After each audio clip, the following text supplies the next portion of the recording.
DocTalk is brought to you by Multimin USA, manufacturers of Multimin 90, sure trace mineral supplementation by timed injection. Hi there and welcome to DocTalk. I'm Dr. Dan Thompson here from the College of Veterinary Medicine at Kansas State University. Sure glad you joined us. Going to have a great show. I got Dr. Chris Reinhardt here today from the Animal Science Department, and we're going to talk about implants and how you should use them throughout the life of your calf. Stay tuned.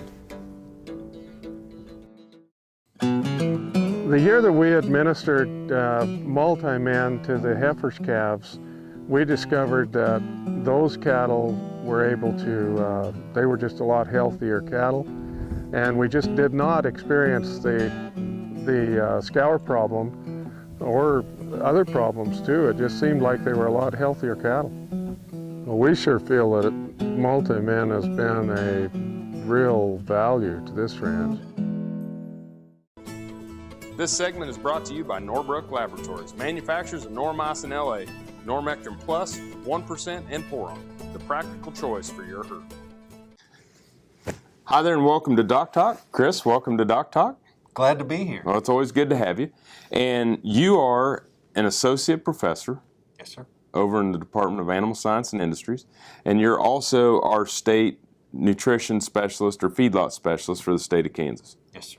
Do a lot of work out in the field, do a lot of work on campus, off campus, and kind of translating research to action. Yeah, it's a lot of fun. It's good. We've been doing a lot of work with BQA lately. We've been doing a lot of work with the drought stress, nutrition programs, nitrates, and I thought we'd switch gears and go on to something. Let's anticipate we're going to get some snow and some rain. And we'll move on to another. Think positive. That's right, positive thinking. So we're going to think about moving forward in that calf crop. And one of the things that I'm asked a lot, and I know you are too, is, we know that we need to use steroid implants. But exactly what kind of programs are being recommended out there? And not to put you on the spot, but we're probably going to go through some of your recommendations and some of the myths and theories about steroid implants. Excellent.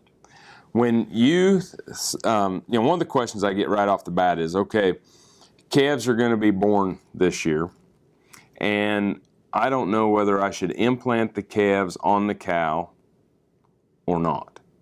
And what are some of the positives and negatives to using steroid implants on calves while they're still suckling? I don't know many negatives to think of. The positives are extra weight gain. What an implant does even in that baby calf, is it takes those nutrients and really allows that calf to utilize those more efficiently for putting on muscle and maybe putting on a little less fat. The net result is that calf is going to be something between 15 and 25 pounds heavier at weaning time from the use of that implant. Pretty important, pretty big jump. And this year, we're anticipating that being worth a lot of money, right? Yep, sure are.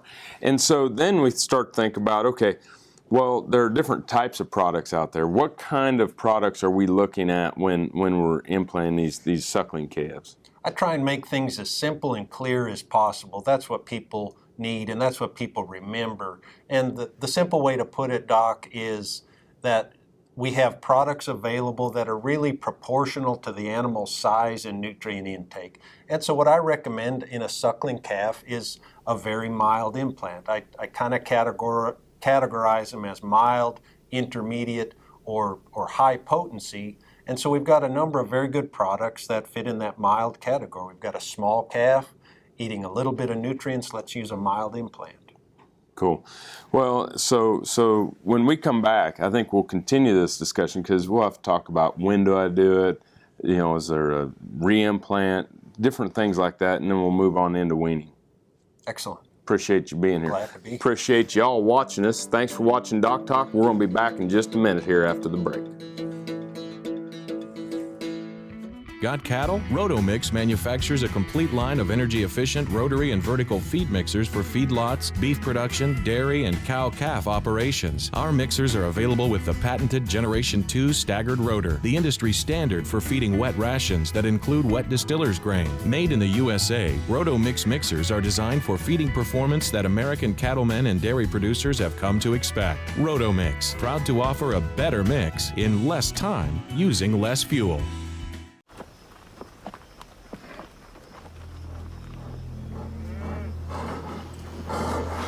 There's something wrong.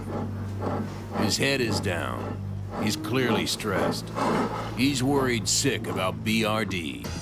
That's why there's prescription Zactran for BRD treatment and control in high-risk cattle. Get a rapid response plus 10-day treatment and control in a single dose, so you can stop worrying and get back to business. For use in cattle only, do not treat cattle within 35 days of slaughter. Because a discard time in milk has not been established, do not use in female dairy cattle 20 months of age or older, or in calves to be processed for veal.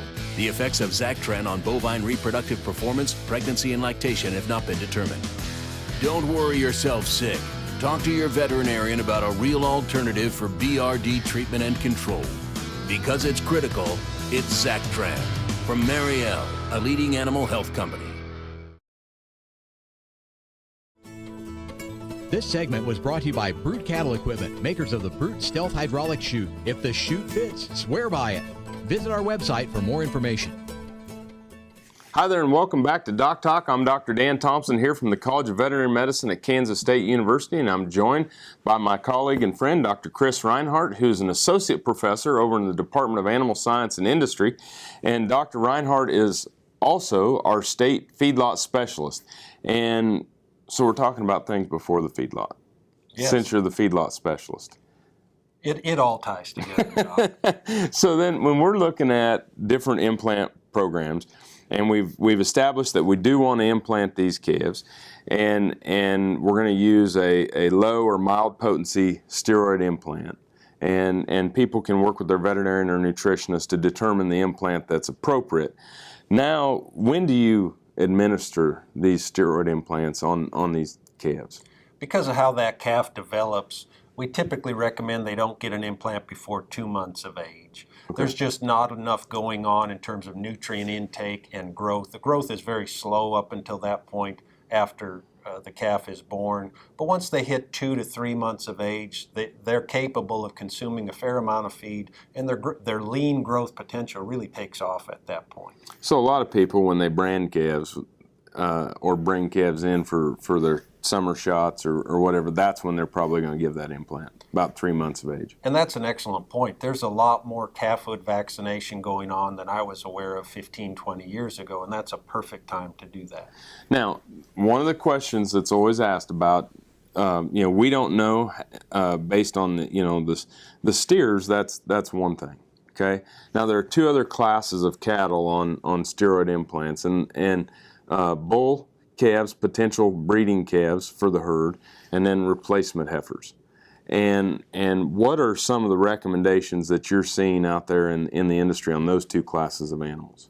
Again, I try and keep my recommendations fairly clean, and the simple one on heifers is if you don't know for sure whether you're going to sell those as market cattle or potentially use those or sell those as replacement heifers, I would recommend we forego the implant. So don't do it. Don't use the implant on heifers that you're not sure may be replacement females. And the reason for that is not that there's an abundance of evidence that says the implants do anything negative in that heifer. The point is, market cattle we sell by the pound, and that 15 to 20 extra pounds, we know what that's worth. In a replacement female, there is a small amount of evidence that says if done incorrectly, we could potentially lose a little bit of fertility in her, and it's just not worth the risk. And I definitely stay away from implanting bull calves that we potentially will keep for breeding purposes. There's really no need to do it. Exactly. I agree with that. Those intact testicles, especially as that calf approaches weaning time and approaches maturity, those are his implants, and to implant that calf really doesn't give us anything additional. So in a nutshell, if you think you're going to keep them as replacement heifers or don't know, don't implant them. If, on the contrary, if I know for sure those heifers are going to be feedlot heifers, by all means, use the implant. Use the implant. So steers, heifers sent to the feed yard, we're going to implant those. Those for reproductive purposes, we're not going to do it. Agreed. Thanks for watching DocTalk, and we'll be right back after the break. This tip brought to you by Baytril 100 Enrofloxacin Injectable, now approved for use in controlling BRD in high-risk cattle. Batro 100, right the first time, whether it's controlling BRD in high-risk cattle or treating BRD. Hi there, it's Dr. Dan with your On the Farm tip, and today we're going to talk about downed animal care. Specifically, we're going to be talking about downed cows. And when we talk about moving one of these animals, it is illegal to move one by dragging it or lifting it with chains. If you're going to move a downed cow, you'll make sure you put it on a sled, a lowboy, or put it in the bucket of a loader. Once those animals are moved, we need to make sure that we can provide shelter, whether it's shade, or make sure that we provide nutrition and water. As these animals get better, they'll return to production, and if they don't, you need to make sure that you call your local veterinarian. You've been watching the On Farm Tip today. I'm Dr. Dan. We're sure glad you've watched us. Valley Vet Supply is devoted to providing information and professional quality products at reasonable prices. ValleyVet.com, ValleyVet.com, Valley Vet Supply. Beef producers need a practical choice when antibiotic therapy is required. More than ever, they are reaching for non-prescription Noromycin 300LA from Norbrook, specially formulated to produce sustained antibiotic blood levels up to 4 days in cattle. Noromycin 300LA delivers economic, broad-spectrum disease management for pneumonia, shipping fever, pink eye, wound infections, and foot rot. See for yourself why Norbrook's Noromycin 300LA is the practical choice for your herd. Hi, I'm Kevin Ochsner, host of NCBA's Cattleman to Cattleman and Colorado Rancher. Join me each week as the National Cattlemen's Beef Association brings you the latest updates in industry information and market news. Plus, each week we provide important educational information and features on cattlemen from across the country just like you. And we can't forget our favorite cowboy poet, Baxter Black. Join me for NCBA's Cattleman to Cattleman, debuting Tuesday nights at 8:30 Eastern, right here on RFD TV. Here in Dallas, we're proud that our vehicles use an advanced biofuel called biodiesel. It's made from renewable resources like soybean oil, canola oil, even recycled cooking oil. This year, biodiesel will displace almost 1 billion gallons of fossil fuel nationwide. Our air is cleaner, our economy is stronger, and America's more energy independent. It's working here, it can work in your community. Biodiesel, America's advanced biofuel. Got cattle? Rotomix manufactures a complete line of energy-efficient rotary and vertical feed mixers for feedlots, beef production, dairy, and cow-calf operations. Our mixers are available with the patented Generation 2 staggered rotor, the industry standard for feeding wet rations that include wet distiller's grain. Made in the USA, Rotomix mixers are designed for feeding performance that American cattlemen and dairy producers have come to expect. Rotomix, proud to offer a better mix in less time using less fuel. This segment is brought to you by Double D Family Mat Shop. Injured livestock could mean injured profits. Protect yours with no-slip mats from Double D Family Mat Shop. Hi there and welcome back to DocTalk. I'm Dr. Dan Thompson here from the College of Veterinary Medicine at Kansas State University, joined by Dr. Chris Reinhardt, who is the feedlot specialist for the state of Kansas and an associate professor over in the Department of Animal Science and Industry. And we've been discussing implanting suckling calves and what program to use, which animals that will receive it, which ones won't. And the one question, though, that I get a lot in the feed yard industry is, or from people who are going to sell those calves, is people tell me that if I implant the calves on the cow, they're going to be worth less at the sale barn or have less potential for growth in the feed yard, or less responsiveness to subsequent implants, a whole bunch of different questions that you get. You keep things simple, this one might test you. I'll try and clarify. There was potentially one or maybe two studies done in the late 1970s, early 1980s that said a calf that got an implant while suckling was less responsive once it got to the feedlot. That study, for the last 30 years, we've tried to replicate and duplicate those results and really haven't seen that. So the vast majority of the data says the calves continue to respond to implants essentially the same way. And so what I tell ranchers is yeah, they're going to get the value out of the implant on their dam, and they're going to get just as much value at the next stage of production. So there's really there really isn't much to worry about as far, especially in, the other question. There's two types of calves. There's the ones that are going to be sold to somebody else, and the ones you're going to retain ownership in. And definitely, if you're going to retain ownership, those are the ones you probably want to make sure you get implanted as a suckling calf. If you're going to retain ownership, what I tell people is the 20 extra pounds they put on while they're on their mother, they will have that 20 extra pounds for their entire life. They'll go out of the feedlot weighing 20 pounds heavier than the calves who didn't get that Calfhood implant. Maybe finish earlier, less days on feed, different things like that are all economic signals to making or not making money. Pounds is king, Doc. You know that. That's right. All right. So coming into a feed yard, do you adjust your implant strategy based on whether the calves have been implanted or not, or are you just going to use your implant strategy based on the weight of the animals coming in? I wouldn't adjust anything, and the reason goes back to what we said earlier. All of the implants we've got available in our marketplace are designed for a specific weight of calf and a specific nutrient intake, and these calves are coming in weighing 500, 600, 700 pounds. They're eating a lot of feed compared to 20 or 30 years ago. They're going to be able to handle a higher dosage of implant than that baby calf on its mother. Yeah, great points. I think it's something that when we start to think about developing steroid implant programs for the life cycle of the calf, all of these things need to be taken into account. We're going to take a break, and then when we come back, one of the things I want to discuss is some research that we've done here on kind of that weaning calf strategy, whether to implant, whether not to implant, delaying it, and such. Appreciate you being here. Appreciate you watching too. We'll be right back after the break.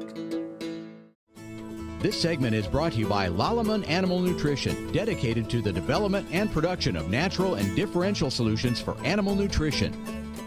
This is Agriculture Today from Kansas State University.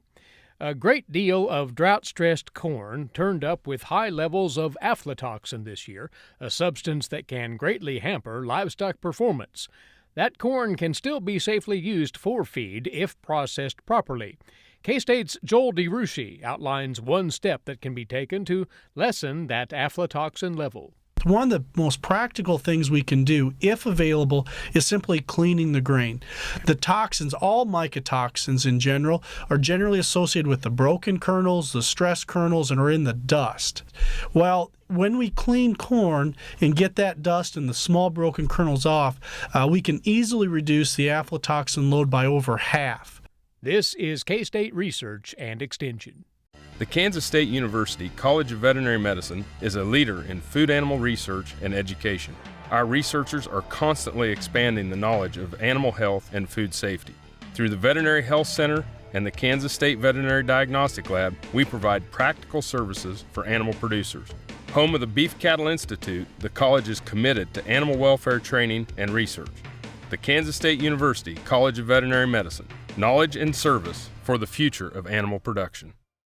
With BRD, every second counts. And when you get new high-risk cattle, you've got a choice to make. You can either take your chances and wait and see what happens, or you can take charge of BRD. Right from the start, treat bacteria up front with Batro 100 enrofloxacin injectable, now approved by the FDA for BRD metaphylaxis and high-risk cattle. Ask your veterinarian about Batro 100 and make it your go-to drug to control BRD in high-risk cattle or for treatment of BRD. Batro 100, right the first time. If our local animal agriculture industry disappeared, what else would disappear? The buses that get us to school? The playgrounds and ballparks we go to after school? The books and computers that help us learn and grow? Animal agriculture provides millions of dollars in tax revenue that pay for our school improvements, that pave the foundation that will build our future. A message from U.S. soybean farmers and their checkoff. Cow-calf, stocker, and feedlot producers know that effective parasite control improves overall herd performance and profitability. Norbrook offers a comprehensive, economical line of pour-on and injectable parasiticides for every livestock operation. Consult with your local animal health supplier to set up a program that protects your investment and brings larger cattle checks this fall. See for yourself why the Noromectin line from Norbrook is the practical choice for your herd. This segment is brought to you by Rotomix, manufactured in the USA and designed for feeding performance in the feedlots, beef production, dairy, and cow-calf operations. Hi there and welcome to DocTalk. I'm Dr. Dan Thompson and we're wrapping up our segment on suckling calf implant strategies, and the best way to wrap that up, Dr. Reinhardt, is to move on to weaning. Dr. Reinhardt, if you haven't been with us in the previous segments, is the state feedlot specialist here at Kansas State University and an associate professor, a nutritionist by training, who's done a lot of work with steroid implants out in the industry, many different companies that you've either worked directly for or indirectly for. And so it's nice to have your type of recognition and experience with these products here on board at Kansas State University. And so now, one of the questions we get is if I implant the calves as I wean them, I'm going to decrease the health status of those calves, specifically with bovine respiratory disease. What's our research say? Kind of put him on the spot here. What I like to say about that, I'll call it that theory, it was a theory based on maybe some defensible ideas, but there really wasn't any data up until a year or so ago. And we ran a very large, well-replicated study here in Kansas in a commercial feed yard with truly high-risk calves coming in that had a long haul on them, and there was quite a bit of morbidity in those calves. And the simple design was either give them an implant on arrival or delay that implant and let those calves kind of get over that stress. And again, the long story short was there was no advantage of delaying that implant. Yeah, and when you take a look at it, whether it was morbidity, mortality, there might have been some trends there, but nothing significant. But the thing that there was, for every trend that there was on the health side, there was a positive trend to giving that implant up front on pounds of carcass and pounds of outweight. So really no deleterious effects in my mind. Well, the thing I always say is you might have a set of calves with 30% morbidity in those calves. What that sort of means is I've got 70% healthy calves in that pen who are stepping up and eating every day, and if we decide to not implant because of a very small number of calves that may not respond immediately to that implant, number one, we're giving up performance on the other 70, 80, 90% of the pen. But the other thing to remember is, too, calves get over being sick, and then they begin to eat well and respond. They will respond to that implant. We give up pounds every day we don't have an implant in those calves. Well, I think it's been a great segment, whether it's talking about making sure you implant those calves while they're suckling on the cow, specifically the steers and the feeder heifers. Maybe on the ones we're going to use as replacements we're going to stay away from, and that the programs really don't have a big effect, the ones that we use on the calves in the feed yard. None that I can find. Sure appreciate you being here today. It's a great opportunity. And thank you for watching DocTalk. If you want to learn more about what Dr. Reinhardt and I do here at Kansas State University, you can go on the web at www.vet.ksu.edu. Remember, we recommend that you always work with your local veterinarian. Again, I'm Dr. Dan Thompson here from the College of Veterinary Medicine.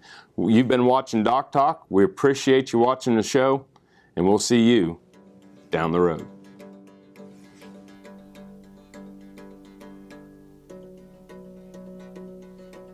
For more information about this program or previous programs, go to DocTalkTV.com.